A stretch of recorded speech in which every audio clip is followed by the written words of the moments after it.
and Israel tried to acquire warplanes in any way possible.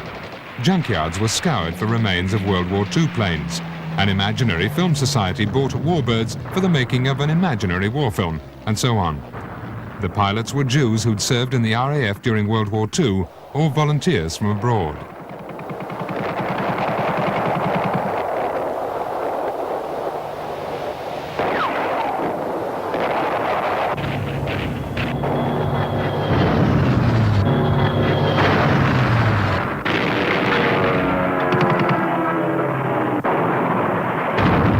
One of the first aircraft purchased by the IAF was the Avia S-199, which was in fact a Czechoslovakian rebuilt Messerschmitt 109 equipped with a different engine and propeller. These modifications made the Avia as dangerous for its pilot as for its enemy, and the S-199 was soon nicknamed Mezek, which means mule. Other planes were bought in Czechoslovakia, such as the Spitfire Mark 9. The black aircraft was the personal mount of Chaim Weizmann, the future commander-in-chief. But it was the P-51 Mustang that was to become the standard fighter of the IAF until 1953, when Israel entered the jet age by acquiring the Gloster Meteor. In '56, one of these Meteors won the first all-jet dogfight in the Middle East by shooting down an Egyptian Vampire. 1954 marked the beginning of the French period for the IAF, when the Dassault MD-450 Ouragan was bought, soon followed by the Mystère 4A. I believe that the Mystère was the backbone of the Israeli Air Force. On the Mystère, we learned the meaning of jet aviation. We understood the meaning of flying a jet, because this was an aircraft that does not forget. The American aircrafts, the advanced aircraft, they do forget. They do forgive you, not forget, forgive you. You do a mistake, the aircraft forgives you. On the Mystère, no forgiveness. So you had to fly 100%. This was an aircraft that served in the Israeli Air Force for so many years, and most of the fighter pilots of the Israeli Air Force who flew the 15, 16, Phantom, etc., all of them flew the Mystère. So the Mystère has a special place in every pilot's heart. By the time the Suez campaign started, the IAF was no longer a small group of mercenaries and adventurers, but a first-class air force. Its pilots were well trained and flew modern jet fighters, but their number was still too limited. However, the first raid of the Suez campaign was not led by jets, but by the good old Mustang. On October 29, 1956, 4 P-51s penetrated Egyptian territory at extremely low level, cutting telephone cables with their propellers. Their action made a surprise attack possible. C-47s, escorted by Ouragans and Mystères, dropped paratroops who cleared the way for the army forces.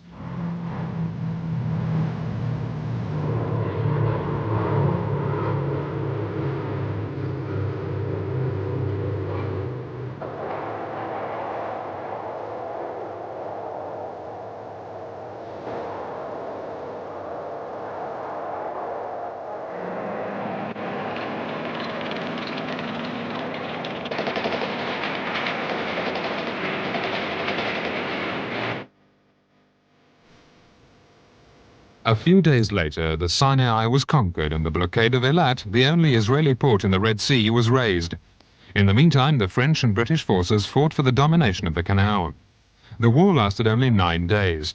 An ultimatum of the superpowers forced France and Great Britain to withdraw their troops. Under the close surveillance of UN forces, Israel withdrew from Sinai.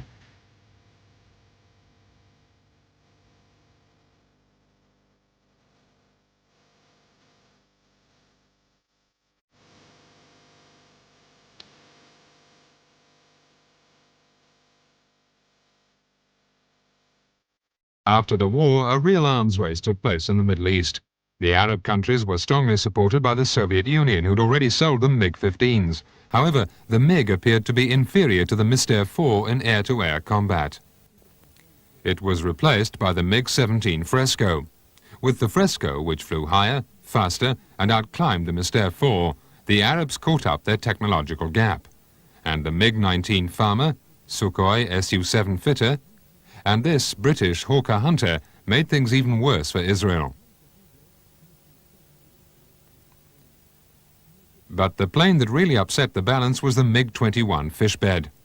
Especially designed as an air superiority fighter, the Fishbed outperformed all aircraft of its generation. The 10 years that followed the Sinai crisis saw the passing of the IAF's last piston-engine aircraft, which were progressively replaced by the Ouragan, Mystère, and this Super Mystère B2, an advanced supersonic version of the Mystère 4. The Mosquitoes were replaced by Sud Aviation Vautour. 4 of them, like this Vautour 2BR, were destined for reconnaissance and bombing missions, but most of them were A models, highly effective for ground attacks.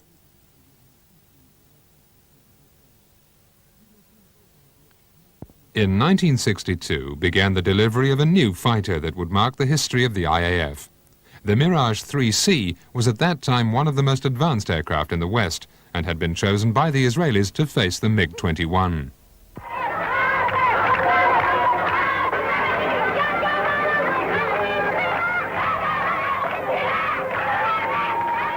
In the years 1966 to 1967, tension rose once again in the Middle East.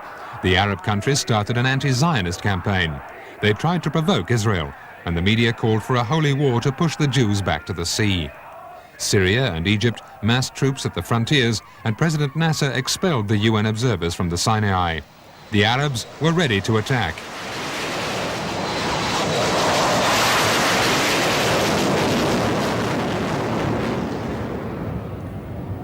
In the meantime, Israel mobilized its reserve troops and waited.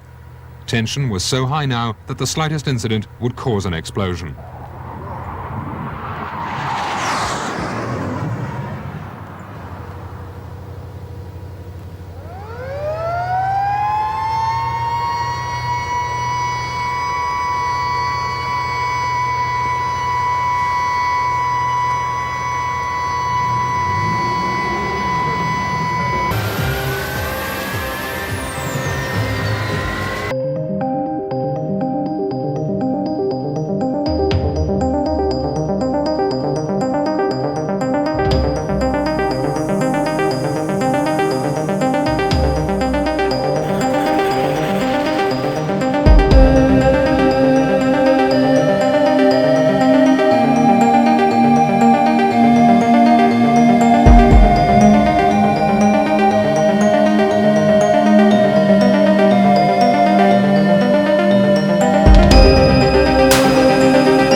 It was an overwhelming victory, leaving Israel with complete air superiority.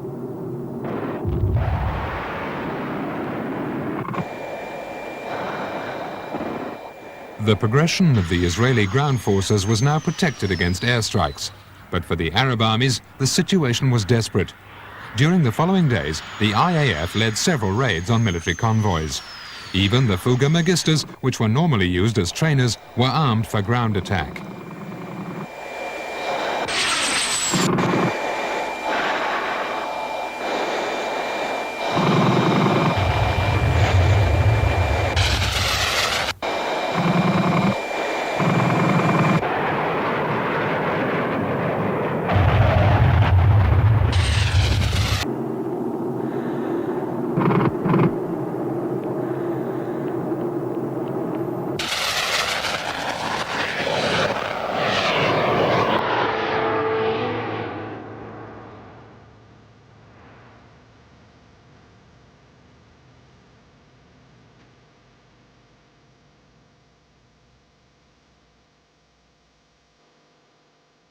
Escorted by Ouragans, the Magistas carried out an historic strike on a military convoy caught in the Mitla Pass.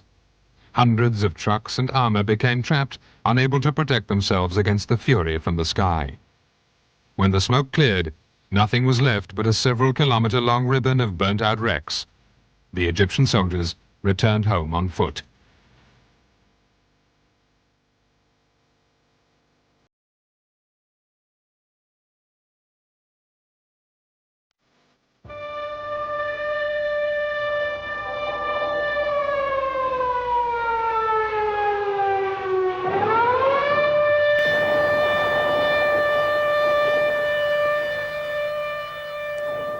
Combats against the Jordanians were extremely violent in the outskirts of Jerusalem, and it was only with the help of Ouragan used in a close air support role that Israeli paracommandos managed to gain control of the capital.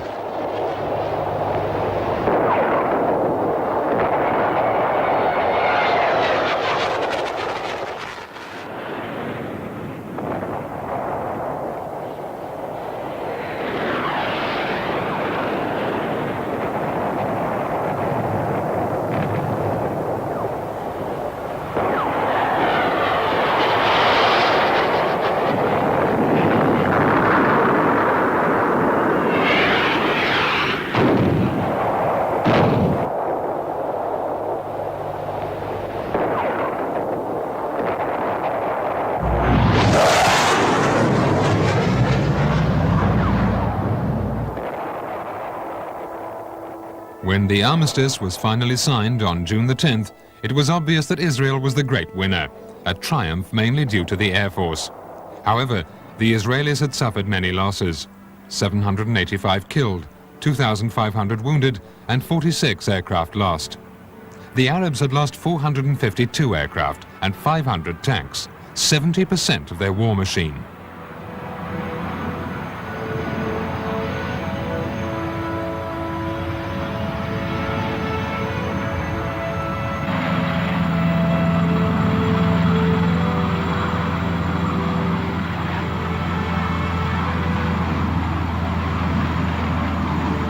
What happened to our neighbors after the 67 war, all of them got into a kind of a shock from what an Air Force can do to other Air Forces.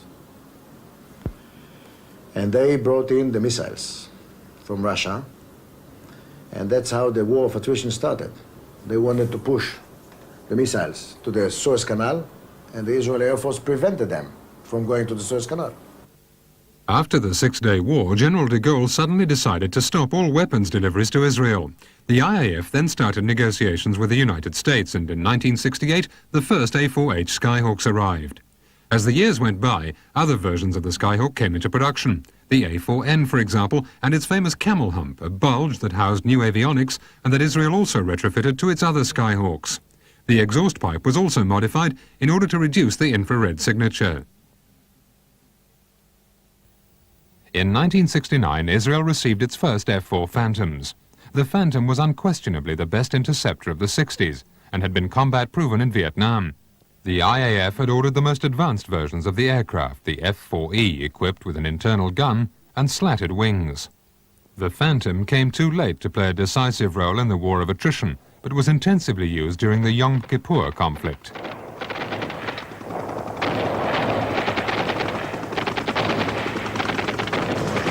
The war of attrition went on for 3 years, but it was more a succession of isolated clashes than an open conflict. The IAF took part in the battle behind the enemy lines, led raids on military and terrorist facilities, and was engaged in some sporadic dogfights.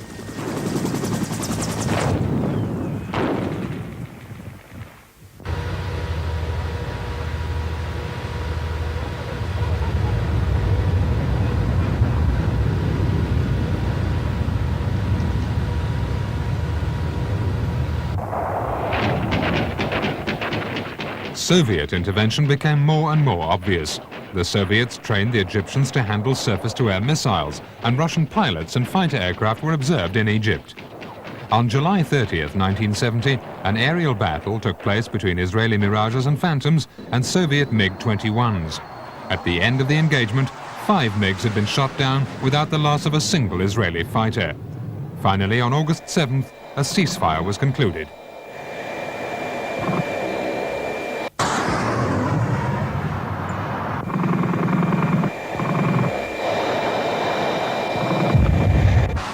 Even with the ground-to-air missile and the Soviets, if you don't know where are you going with your war, you cannot win a war. Air forces that do not operate like one fist to one direction in the same time cannot win. When France imposed a delivery embargo on Israel, the IAF had just ordered 50 brand new Mirage 5s that were never delivered. However, thanks to the powerful Israeli intelligence service, Israel was able to get the plans of the aircraft and to build it under the name of Nesher. The fitting of the Phantom engine in the modified fuselage of the Mirage gave birth in 1972 to the Kafir C-1. Finally, in 1976, another derivative of the Mirage was produced, the Kafir C-2, which only slightly resembled the French plane. The C-2 was engaged in the Lebanese War, while the Nesher received its battle inoculation during the Yom Kippur War of October 1973. The Yom Kippur War was the first war in which electronic warfare was used to such extent. The Arab countries now operated the most modern Soviet aerial defense systems. Apart from the SA-2 guideline, which had been widely used in Vietnam and during the War of Attrition, another SAM, the SA-3 Goa, had been introduced. It was radar-guided and was much more efficient at medium and low altitudes.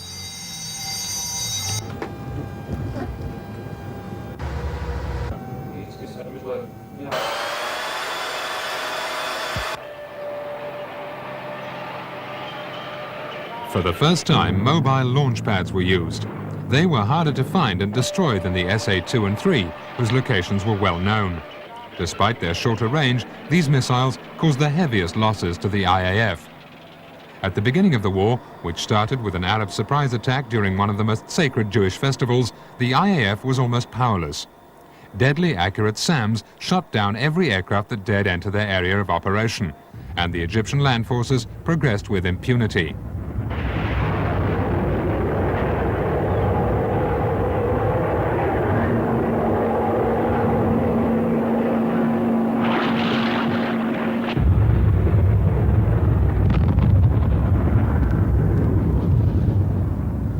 But as the war progressed, the IAF began to regain control of the sky. New maneuvers were used to escape the SAMs, and new technologies employed to jam them. The concept of electronic warfare took on its most full dimension.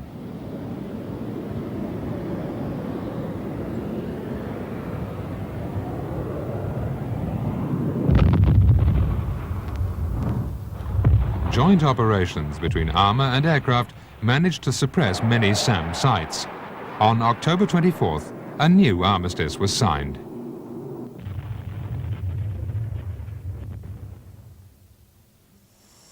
On the night of July 3rd, 1976, the IAF led one of the most daring military operations ever. 1 week earlier, a French airliner had been hijacked and forced to land at Entebbe in Uganda. All the Jews on board had been taken hostage, and the hijackers demanded the release of several terrorists. The Israeli answer was totally unexpected. Secretly, 4 C-130 Hercules took off, one of them with a specially trained group of commandos on board. The Hercules flew to Entebbe, and before the Ugandans could realize what had happened, the hostages were freed and taken back safely to Israel.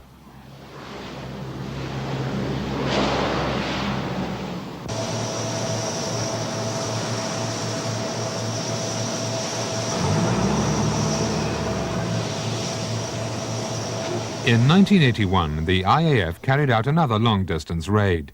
Israeli jets overflew 3 enemy countries to reach the nuclear plant of Osirak near Baghdad. The plant was to produce plutonium, enabling Iraq to build nuclear weapons. The first deliveries of F-16s to Israel had taken place earlier that year, and the IAF decided to use its new bird for that delicate mission.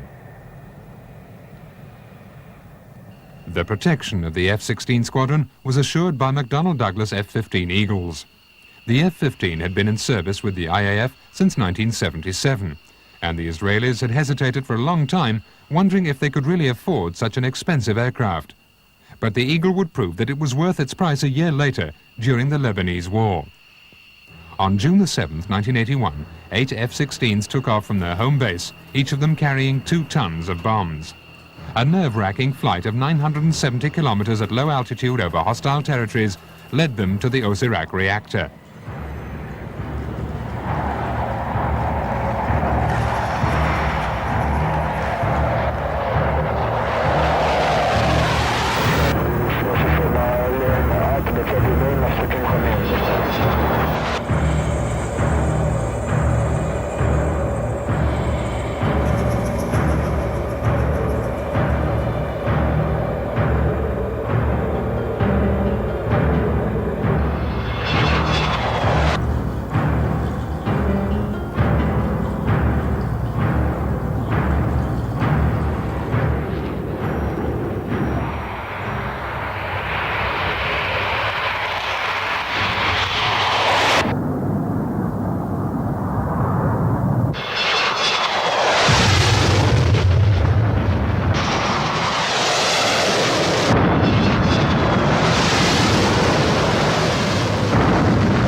The attack itself lasted no more than 2 minutes.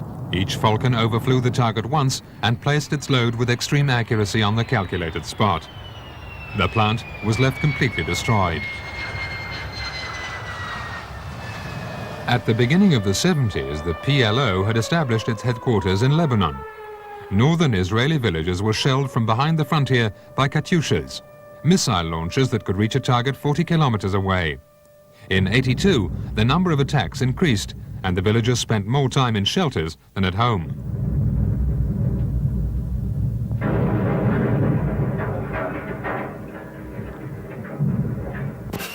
In June '82, the Peace for Galilee operation was launched. The army invaded Lebanon to chase PLO forces from the frontiers, and the Air Force was called on to prevent any enemy airstrike. Several F-15 and F-16 wings equipped their aircraft with Sidewinder, Sparrow and Shafria air-to-air missiles. Israel had informed Syria of its intentions, and Israeli pilots had strict orders not to fire at Syrian aircraft unless fired upon.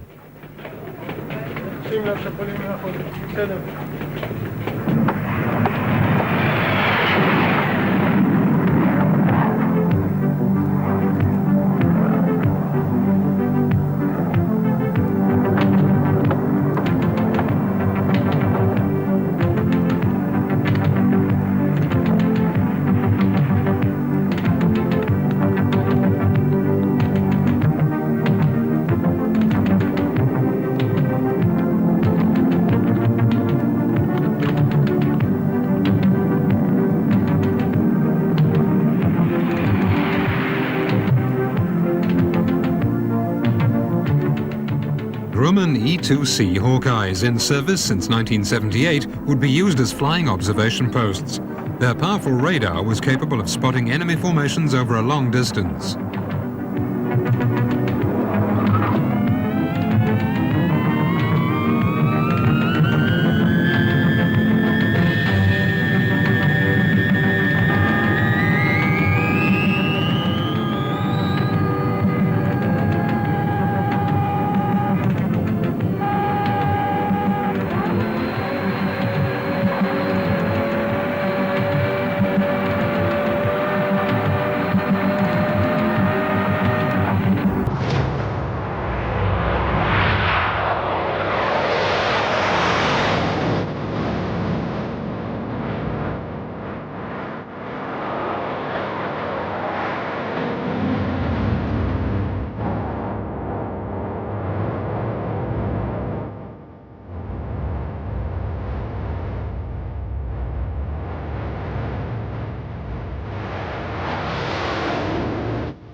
At that time, the Arab states flew the latest versions of MiG-21.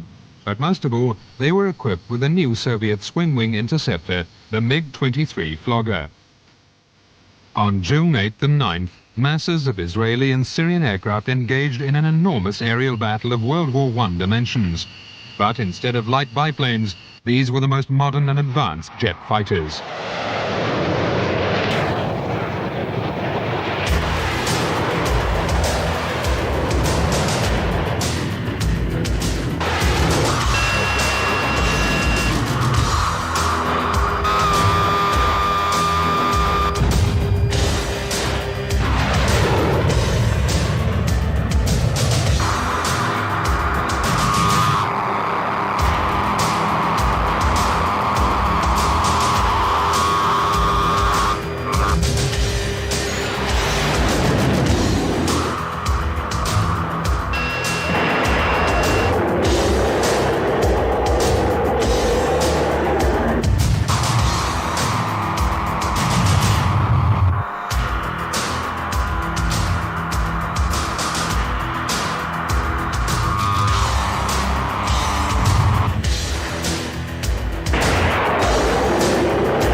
After 2 days, the war in the air was over. The results were hard to believe.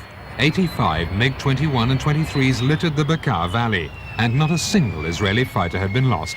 It was the ultimate confirmation of the IAF superiority.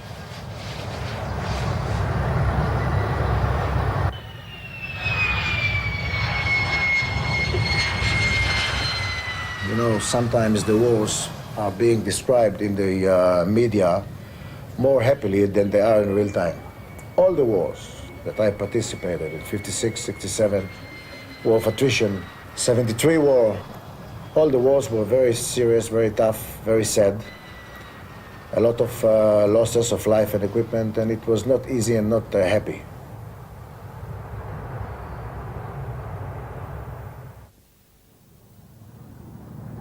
For the basic training of its pilots, Israel still uses a plane that was already flying before the Second World War. Some of the Piper Cubs of the pilot school are over 30 years old, but nevertheless still on duty. In Israel, more than perhaps in any other country, the pilots form the elite of the armed forces. But their selection and training are extremely difficult. The student pilot starts his flying training only after succeeding a series of tests and a rigorous army training. The ground course is followed by flight initiation on the Piper PA-118 Super Cub. Competition is high, and only the best will succeed and attend the advanced flying training.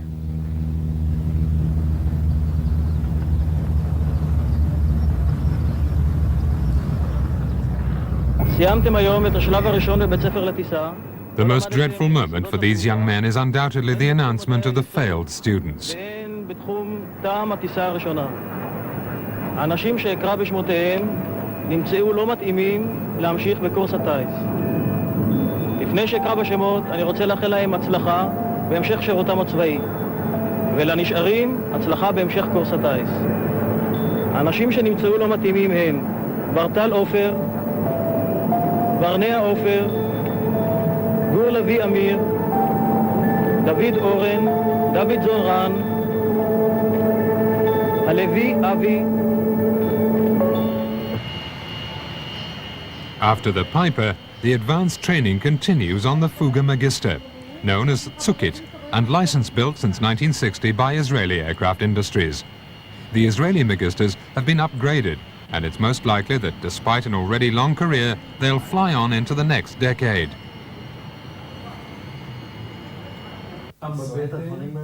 The theoretical training still is very important. The future pilot learns all about jet aviation and is getting prepared to face any incident.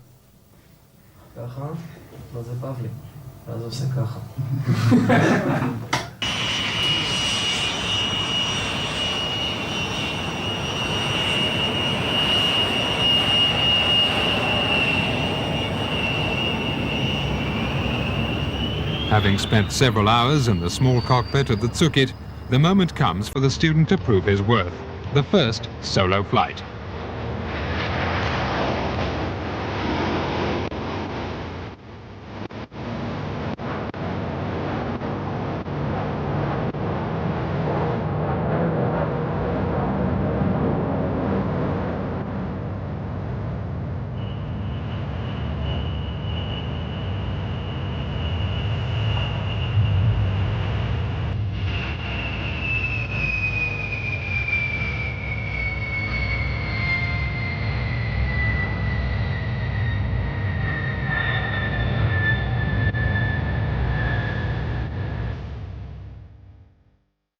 According to tradition, success will be celebrated in the time-honored manner.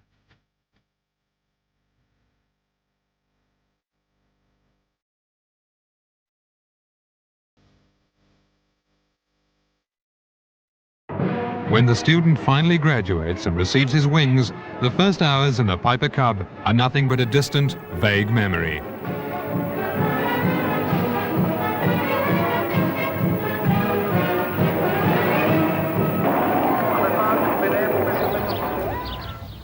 The pilots are now posted to the various air bases of the IAF. Each pilot lives with his family on the base.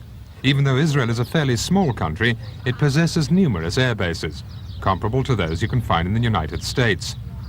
Some areas of the base resemble more an average village than a military base. There are shops, sports grounds, a school for children, and so on. The airfields are discreetly integrated, but are sufficiently equipped to face any air raid or to launch an attack with its own means.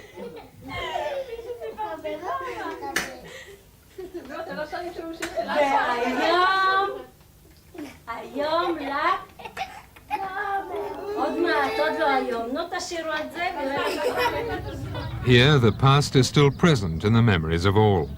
Monuments to the memory of pilots who lost their lives in one of the many wars have been erected in many places. The Israelis are perfectly aware of what they owe to these men.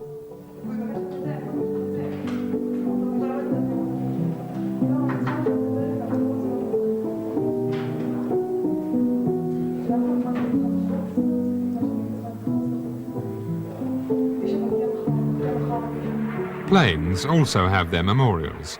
Ouragans, mystères, and mirages are the silent reminders of a turbulent past.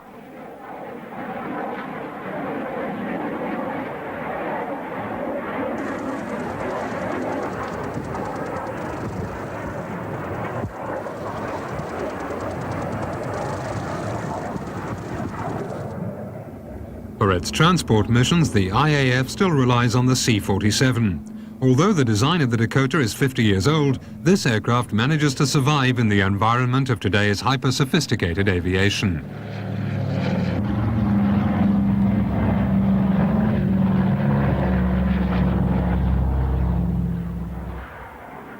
But, like many other countries, Israel's standard transport aircraft is the Lockheed C-130 Hercules. The Israeli transport pilots are among the best of the best, which they prove once again in June 1990 during the Airlift Rodeo. This competition takes place every year in North Carolina and regroups transport aircraft from all over the world. Dozens of Hercules, Starlifters and Transals compete in several events: navigation, tactical flight, dropping of paras and equipment, precision landing on unprepared runways, and so on.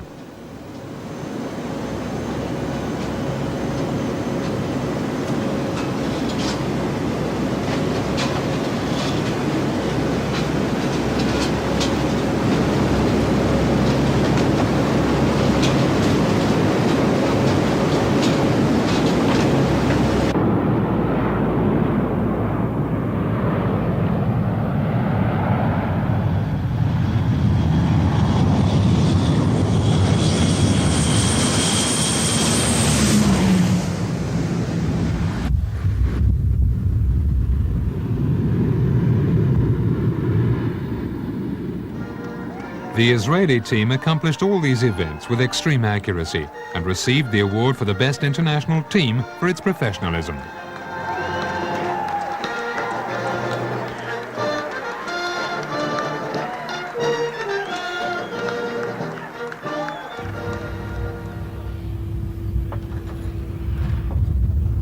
Helicopters play an essential role in the IAF. In the Yom Kippur conflict, but most of all in the Lebanese war, they proved their worth in combats against tanks, land forces and terrorists. The Bell 212 is an upgraded version of the Bell 205 Huey and is the workhorse of the helicopter fleet. Designed for the transport of troops and equipment, the 212 is also employed in a search and rescue role.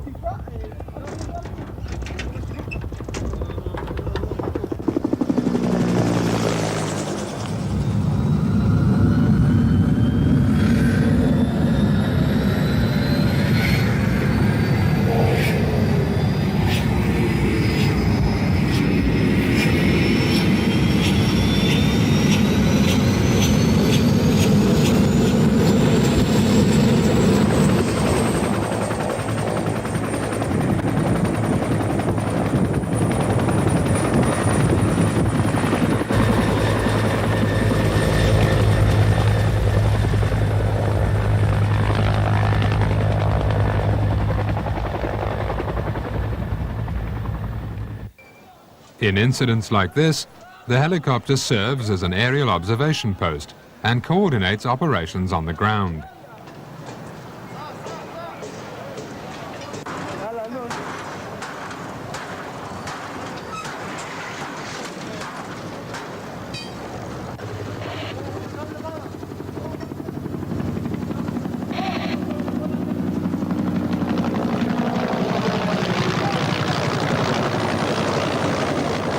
Since 1969, Israel has deployed the Sikorsky S-65C3. The Sikorsky S-65, also known as CH-53D, is a heavy transport helicopter.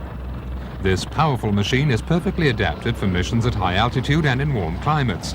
For example, it was used in December 1969 to capture a highly classified Soviet radar system in Egypt and transport it to Israel. The Israeli CH-53s have been specially modified for operations in the desert. Besides huge drop tanks on each side of the fuselage, air filters have been mounted. A wise decision, as you can see.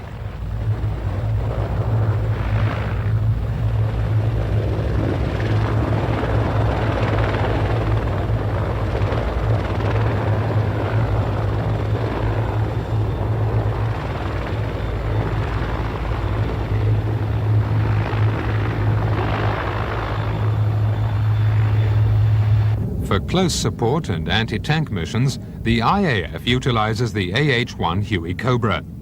Most Israeli Cobras have been updated to the AH-1S standard, equipped with new electronic systems, anti-tank missiles, armored cockpit, modified exhausts, and so on. With the Hughes 500 Defender, the Cobra was the most feared helicopter of the Lebanese war.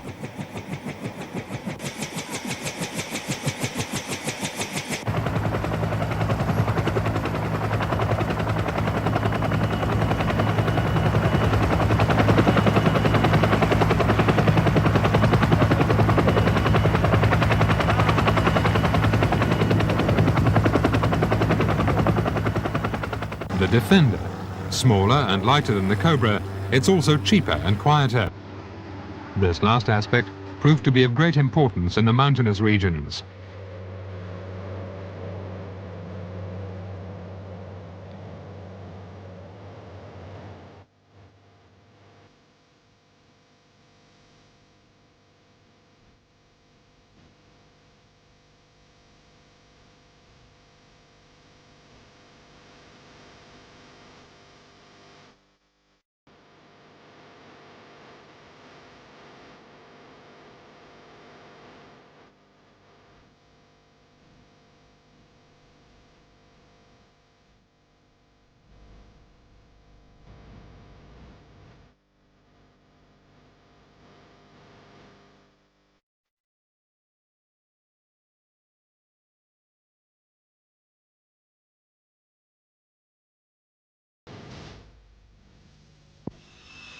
In service for more than 20 years now, the A4 Skyhawk is still one of the most efficient close support aircraft in the IAF inventory.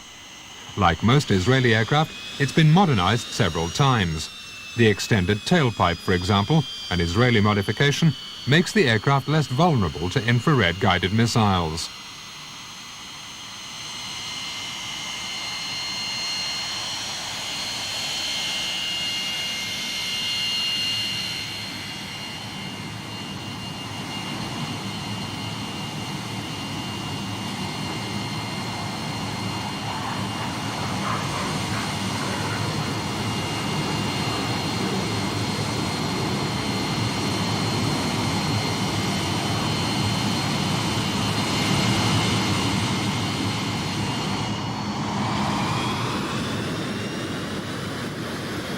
During the Yom Kippur War, the Skyhawks suffered the biggest losses. But in fact, this was due more to the strategy of the Israelis than to the vulnerability of the aircraft.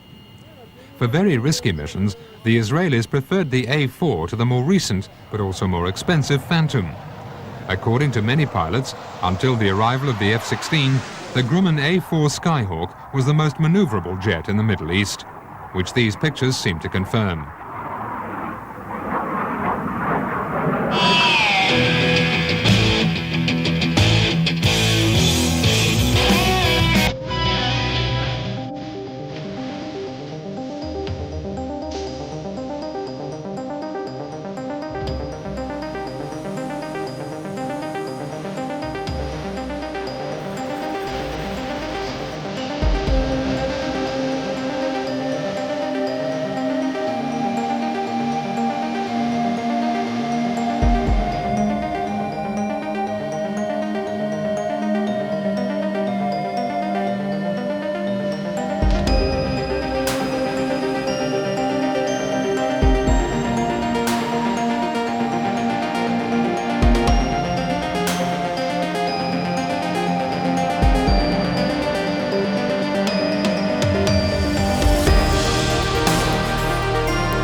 old Phantom II is still operational with the IAF, but it too has been modernized. IAI integrated a new avionics system, modified the cockpit and strengthened the structure. The result of these modifications is the Phantom 2000, a totally new aircraft compared to the original F4E. One Phantom has even been re-engined. The two original J-79s were replaced by two Pratt & Whitney PW-1120s, resulting in the Super Phantom, an experimental prototype that was demonstrated at Le Bourget in 1987. Like most modern air forces, the IAF is able to refuel its aircraft in flight, giving them a greater range. Two different systems are being used. The first is the probe and drogue system and is mainly used to refuel Phantoms and Skyhawks.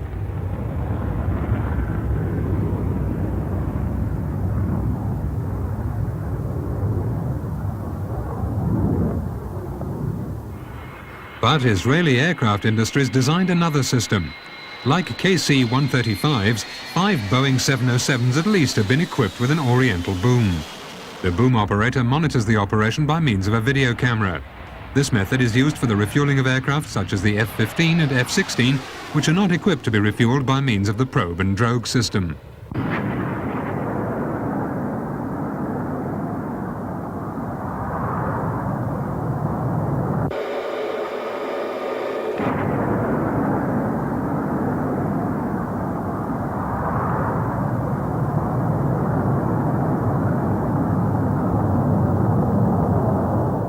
Moreover, this A4N carries on Central Station a refueling pod. With the pod, the A4 can refuel another Skyhawk. The system appears to be very flexible and doesn't require the need for a large, heavy tanker. The first F-16s delivered to Israel in 1981 were A and B models. The F-16B is a two-seater used primarily as a conversion trainer, but although it has a slightly shorter radius, it's as combat capable as the F-16A. The even more advanced C and D models are now also being operated by the IAF. The Spitfire, the Mirage, and F-16 are the same type of ideology or philosophy of aircrafts.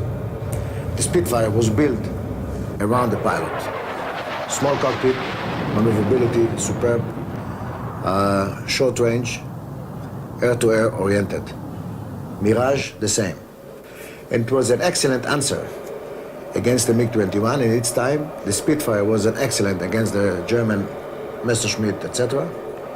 And the F-16, same.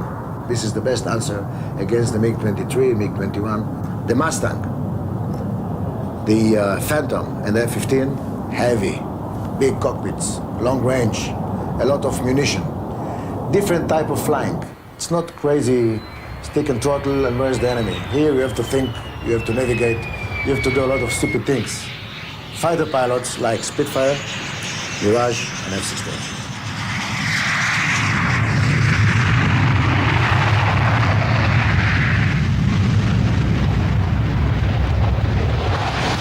This is the Kafir C-2. It's the latest version of an aircraft that keeps the general shape of the Mirage 5, but is in fact a totally new machine. The big problem AIA was confronted with was that the C-2 was powered by an American turbojet, the J-79, which seriously limited the possibilities of exporting the aircraft. But this situation might change, as plans have been made to build a Kafir that will be powered by a new version of the French-made ATAR 9K50.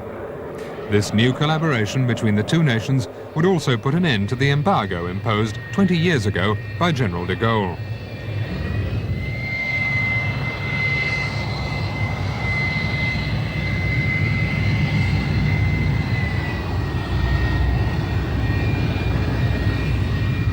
Surface-to-air missiles are also under the command of the Air Force. Here is a battery of Hawks, somewhere near the border between Israel, Syria and Lebanon.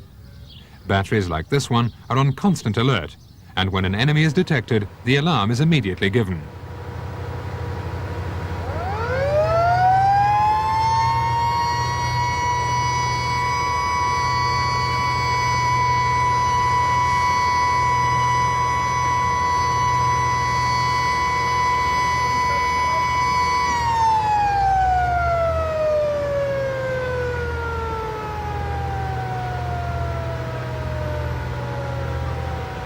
This time, it was a false alert, and the Hawk will remain on standby.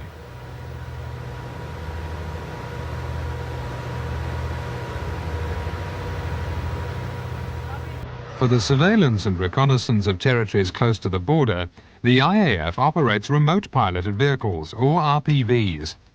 These radio-guided aircraft, designed and produced by IAI, are equipped with a video camera and a transmitter which sends the images in real time to the control center. Apart from their recce missions, the RPVs can be used to coordinate operations on the ground. The advantage of using RPVs is that they're cheap, easy to operate, and they provide the strategist with a real-time overall view of the battlefield.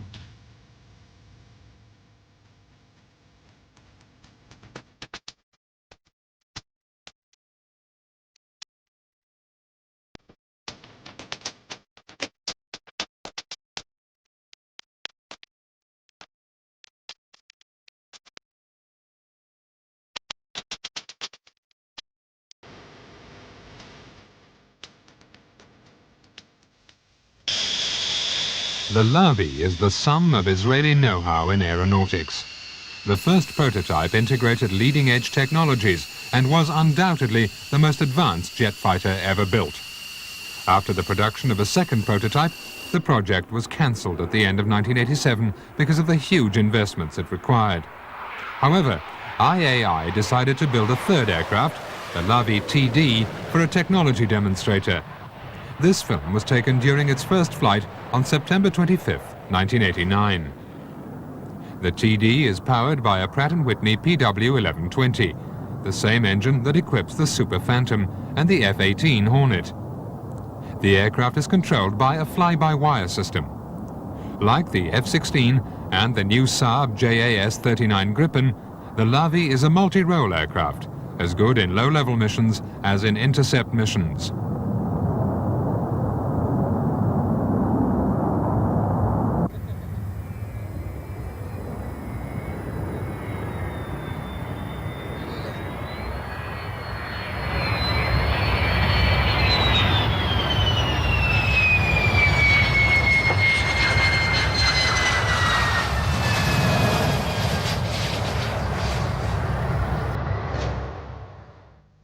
With or without the Lavi, one thing is sure. The Israeli Air Force will continue to defend and preserve peace on its territory.